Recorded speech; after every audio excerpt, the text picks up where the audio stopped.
What's up, everybody? Thanks for tuning into this episode of English Turks, where I review your favorite Turkish series with and without English subtitles. And today, we're talking about Sen Çal Kapimi, episode 8.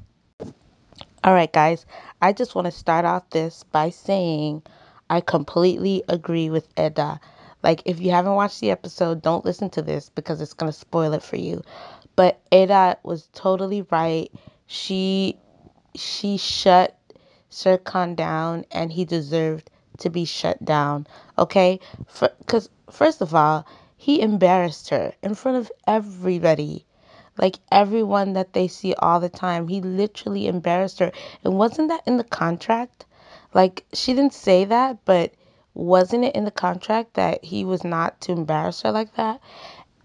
He literally jumped like way far into into a conclusion that he had no basis on. Everyone's trying to talk to him, and he was just not having it. So even though in the end he decided that he was going to trust her without seeing the proof, by then it was too late. I mean, he literally embarrassed her in front of everyone, shamed her. And I think what she did was great for her self-respect, because you can't be with a man who did that to you and then all of a sudden he wants to tell you, "Oh, I know, I just have to trust you." Kick rocks.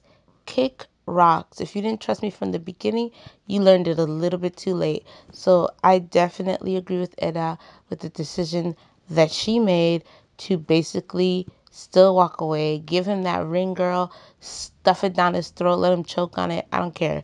He was wrong for what he did. Anyway, let's move on, okay?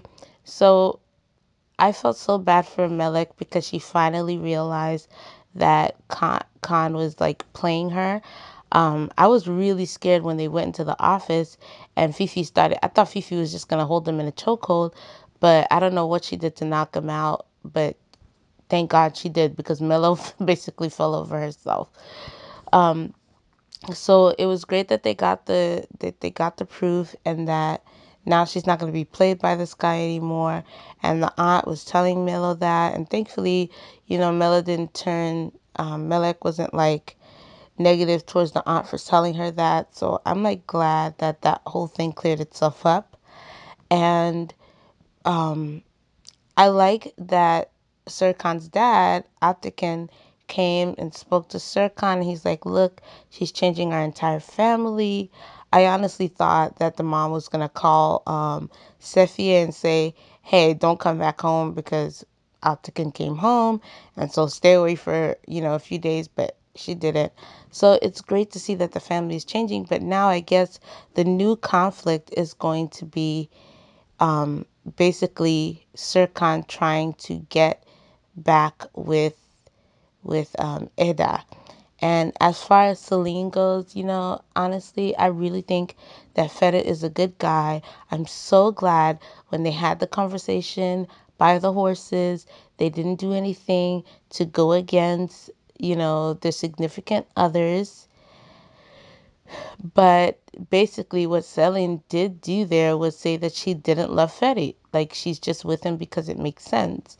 And what Serkan said was that he's with, he basically loves Ida, because that's basically what he said without saying it. But he thinks mentally it would be right for him. It would make sense for him to be with Celine, because Celine would be the right person for him. So basically, Celine declared love for Serkan, and Serkan declared love for Ada, basically, without them saying it.